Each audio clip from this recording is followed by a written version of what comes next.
ভিডিওর টাইটেল দেখেই আর থাম্বনেল দেখেই তোমরা বুঝতে পেরে গেছো যে আজ আমাদের কোন টপিকের ভিডিও হবে। আজ আমাদের টপিক হচ্ছে bubble sort program in C language. তো চলো আমরা এটা আজ কম্পিউটারের মধ্যে রান করে দেখি। তো hi friends, I am Pabitra and you are watching learn something with Pabitra. তো ফার্স্ট অফ অল আমরা ভিজুয়াল স্টুডিও কোডের মধ্যে এসে গেছি এবং এখানে আমরা একটা ফাইল ক্রিয়েট করব, সেটার নাম দেব আমরা বাবল বাবল শর্ট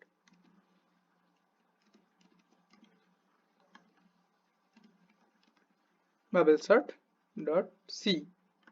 ওকে, আমাদের ফাইল তৈরি হয়ে গেছে ফাইলটা, এবং এখানে আমরা স্টার্ট করে দিই। চলো,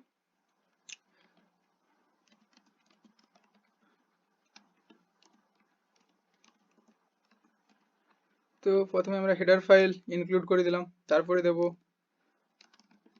ইন্ট মেইন। ভিডিওটা একটু বড় হতে পারে কারণ আমি পুরোটাই করে দেখাচ্ছি এবং ভালো করে বোঝানোর চেষ্টা করব, সেই জন্য একটু ভিডিওটা বড় হতে পারে, তো শেষ পর্যন্ত দেখো। তো ইন্ট অ্যারে, এখানে আমরা যে ভেরিয়েবলগুলো নেব তার মধ্যে ফার্স্ট ভেরিয়েবল হচ্ছে অ্যারে, যেটা আমাদের লাগবে। সেকেন্ড হচ্ছে এন, কারণ কতগুলো অ্যারে সাইজটা দেবো আমরা সেটা এন এর মধ্যে রাখবো, এবং তারপরে হচ্ছে আমাদের আই, যে ভেরিয়েবলটা ইউজ হবে অ্যারের লুপের মধ্যে, এবং যে এটাও লুপের মধ্যে ইউজ হবে। আর একটা হচ্ছে টেম্প, যার মধ্যে আমরা ভেরিয়েবলগুলোকে কম্পেয়ার করব। ঠিক আছে, তো আমরা এবার কি করব না, প্রিন্ট ইউজারের কাছে এন্টার করতে বলবো। এন্টার কি এন্টার করতে বলবো? Array size, enter array size. তো ইউজার যে সাইজটা এন্টার করবে সেটা আমরা স্ক্যানএফ এর মাধ্যমে নিয়ে নেব। পার্সেন্টলি ফরম্যাট স্পেসিফায়ার থাকবে কারণ এটা আমরা ইন্ট ভেরিয়েবলের মধ্যে এটা স্টোর করব, সেটা হচ্ছে ইন। ওকে, তো এরপরে আমরা একটা ফর লুপ ইউজ করছি, যেখানে আমরা সব ভেরিয়েবলগুলো, যতগুলো অ্যারে সাইজ হবে ততগুলো ভেরিয়েবল আমরা অ্যারের মধ্যে স্টোর করব। তার জন্য একটা ফর লুপ লাগাচ্ছি, যতক্ষণ পর্যন্ত আমাদের এন বলে থাকবে ততক্ষণ পর্যন্ত আমাদের আই 0 থেকে তত দূর পর্যন্ত যাবে। ঠিক আছে, তার আগে পর্যন্ত, সেই জন্য আই লেস দেন এন। ওকে, এখানে আমরা ফার্স্টে প্রিন্ট করে দেব কি,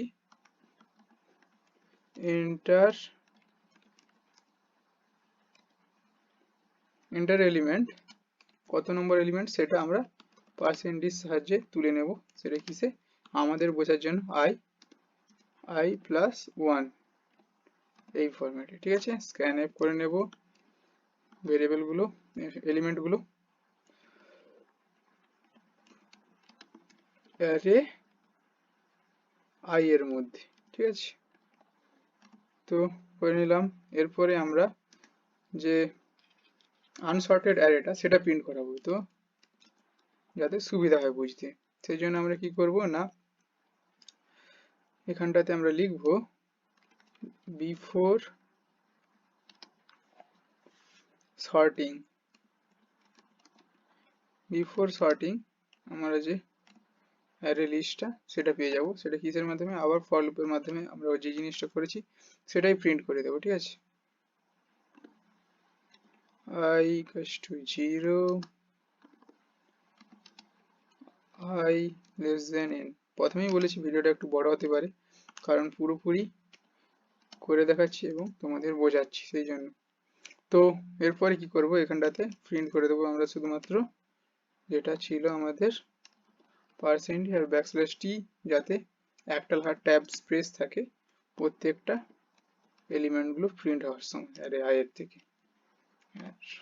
ঠিক আছে, তো এরপরে আমরা ফর লুপটা লিখবো i equals to 0, যেটার মাধ্যমে আমাদের কন্ডিশনটা লেখা হবে, যেটার মাধ্যমে বাবল সর্টটা হবে, অর্থাৎ সর্টিংটা হবে এর মধ্যে। ঠিক আছে, প্লাস প্লাস এখানটাতে আবার একটা ফর লুপ লাগবে ভিতরে ইনারে, সেটা হচ্ছে j equals to 0, j less than n minus I minus 1। এই আমরা কন্ডিশনে, সরি j প্লাস প্লাস হবে, এই কন্ডিশনেই আমরা বাবল সর্টিংটা করব। তো এর মধ্যে আমরা শুধুমাত্র করব অ্যারে যেটা কি যদি গ্রেটার দেন হয় অ্যারে যে প্লাস 1 এর থেকে, তবেই মাত্র এখানটাতে আমাদের সর্টিংটা হবে। ঠিক আছে, সরি, এটা ইফ স্টেটমেন্টের ভেতরে হবে, ইফ স্টেটমেন্টের ভেতরে। তো ইফ এর ভেতরে কন্ডিশন দেব অ্যারে যেটা যদি কি হয়, গ্রেটার দেন হয় অ্যারে যে প্লাস 1 এর থেকে। ওকে, তখন আমরা কি করব, যে টেম্প ভেরিয়েবলটা আছে, টেম্প ইকুয়ালস টু অ্যারে যে and array j equals to array j plus 1। ওকে, এরপরে হবে array j plus 1 equal to temp। হয়ে গেল, কন্ডিশন রেডি আমাদের ফর লুপের। এরপরে আমরা কি করব, প্রিন্ট করে দেব printf sorted array list। So কি করব না, ফর লুপ লাগাবো প্রিন্ট করার জন্য আবারও I equals to 0, I less than n and I plus plus। তো এখানটাতে আমরা প্রিন্ট করাবো printf এর মাধ্যমে। ঠিক আছে, তো এখানে %d ট্যাব একটা রাখবো যাতে এলিমেন্ট গুলো ট্যাব স্পেসের মাধ্যমে প্রিন্ট হয় অ্যারে I থেকে। তো এখানে আমরা শুধুমাত্র রিটার্ন 0 করে দেব, হয়ে গেছে। শুধু এখানে আমরা একটা ব্যাকস্ল্যাশ n দিয়ে দিলে নেক্সট লাইনে প্রিন্ট। ওকে, তো আমাদের কোড রেডি। একটু বড় করে দেখিয়ে দিচ্ছি। ঠিক আছে, এটাকে রান করে দেখি। আমার একটা ইনস্টল করা আছে এতে, সেটার জন্য এখানে ডাইরেক্ট চলে আসবে। এখানে কি বলছে, printf, সরি কোথায় একটা মিস্টেক দেখাচ্ছে, সেটা এই জায়গাটাতে printf হবে nt। ওকে, এবার চলো রান করি। এক্সটেনশন ইনস্টল করা আছে তার জন্য এটা।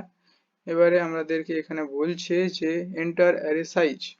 অ্যারে সাইজটা যদি আমরা দেই এখানটাতে, একটু বড় করে নিলে, এন্টার অ্যারে সাইজ 5 দিলাম, তো 2 2 5 5 1 1 7 7 and 3 3। তো আমাদের এটা ফার্স্টে যেটা আছে সর্টের মধ্যে, যে বিফোর সর্টিং, সেটা হচ্ছে 2 2 5 5 1 1 and 7 7 3 3। আর যেটা আমাদের সর্টেড হয়ে এসেছে 1 1 2 2 3 3 5 5 and 7 7। তো আমাদের এই সর্টেড লিস্টটা এবার তৈরি। দেখতে পেলে প্রোগ্রামটা খুব সুন্দরভাবে রান করলো আর হয়ে গেল আমাদের প্রোগ্রামটা এক্সিকিউট। আর কোডটা যদি তোমরা চাও দেখাচ্ছি, আমাদের আরো একবার ভালো করে বুঝিয়ে দিচ্ছি। ঠিক আছে, তো হ্যাজ ইনক্লুড স্টুডিও.h, এটা হচ্ছে আমাদের হেডার ফাইল।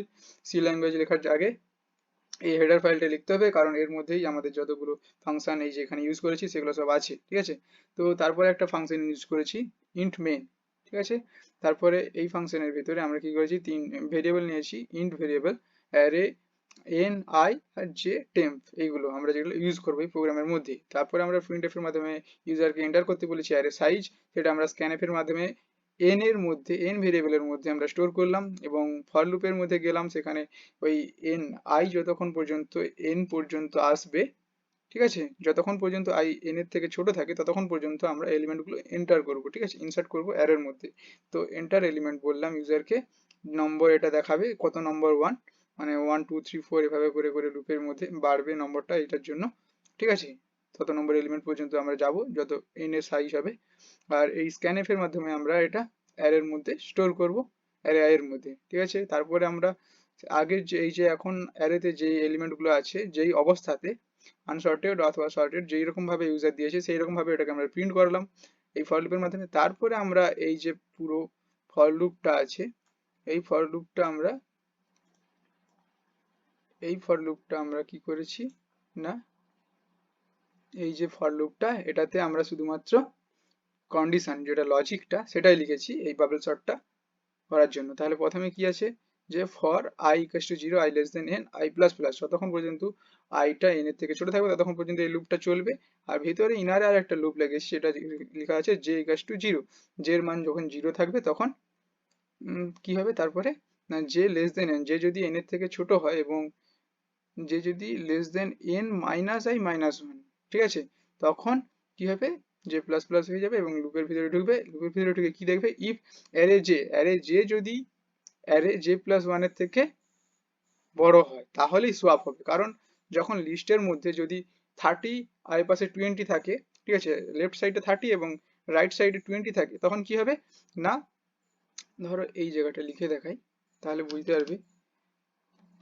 যখন ধরো লেফট সাইডে 33 অ্যান্ড রাইট সাইডে আছে 20 বা 22 দিলাম, তাহলে কি হবে, সোয়েপ হবে। না হলে কি হবে, না হলে সোয়েপ হবে না যদি এরকম অবস্থাতে থাকে যে এপাশে 22 আছে এবং এপাশে আছে 33, তখন কি সোয়েপ হবে? এই ক্ষেত্রে সোয়েপ হবে না, সোয়েপিং হবে না, ঠিক আছে। আর সোয়েপ হবে শুধুমাত্র এই ক্ষেত্রে যখন 33 বড় হবে 22 থেকে।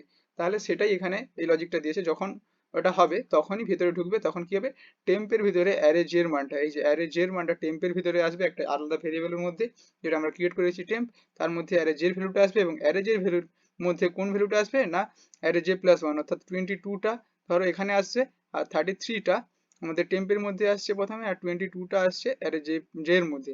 আর অ্যারে জে প্লাস 1 এর মধ্যে আবার এখন কোন ভ্যালুটা ঢুকিয়ে দিচ্ছি আমরা 33 কে, তাহলে প্রথমে কি হয়ে গেল, প্রথমে হয়ে গেল 22 এবং লাস্টে গেল 33। এইভাবেই আমরা সোয়েপ করে করে চলে যাব। আর এইভাবে আমাদের ফর লুপটা পুরোটা কাজ করছে। এবং এখানে হচ্ছে কি প্রিন্টএফ এর মধ্যে sorted array list, sorted array list আমরা কিভাবে প্রিন্ট করাচ্ছি না, সেই একইভাবে অ্যারের মধ্যে এখন যে সর্টেড অবস্থাতে যে অ্যারেটা আছে, অ্যারেটার যে এখন যে রাইট সর্টিং মানে অবস্থাটা সেইটা আমরা এখানে প্রিন্ট করেছি এবং লাস্টে রিটার্ন 0, যেহেতু ইন্টের ইন্ট মেইন ছিল, ঠিক আছে, রিটার্ন ভ্যালু মেইনের ইন্ট ছিল, সেই জন্য লাস্টে রিটার্ন 0 করে দিয়েছি। এইভাবে আমাদের প্রোগ্রামটা শেষ হয়েছে। চলো তো একবার প্রথম থেকে এমনি দেখিয়ে দিচ্ছি, তোমরা এটা রাইট করতে পারো কম্পিউটারের মধ্যে কোডটা। আর এখানে এই পর্যন্ত ভিডিওটা আজকে, ঠিক আছে, আশা করি সবাই বুঝতে পেরে গেছো। আর যদি কোনো কোথাও ডাউট থাকে তাহলে কমেন্টে জানাতে পারো, অথবা তোমরা এটা প্র্যাকটিস করতে পারো বারবার ধরে, তাহলে তোমাদের অবশ্যই ভালো করে প্র্যাকটিস হয়ে যাবে এবং তোমরা বুঝতেও পেরে যাবে। আর এরকম ভিডিও পাওয়ার জন্য চ্যানেলটিকে অবশ্যই সাবস্ক্রাইব করে রাখবে, কারণ কোডিং রিলেটেড ভিডিও এই চ্যানেলে আপলোড করা হয়। আর ভিডিওটা যদি ভালো লেগে থাকে তাহলে নিশ্চয়ই একটা লাইক করবে, কারণ লাইকটা করলে আমাদের দেখতে ভালো লাগে খুবই। ঠিক আছে, আজকের জন্য এই পর্যন্ত, দেখা হচ্ছে নেক্সট ভিডিও নিয়ে। Thank you.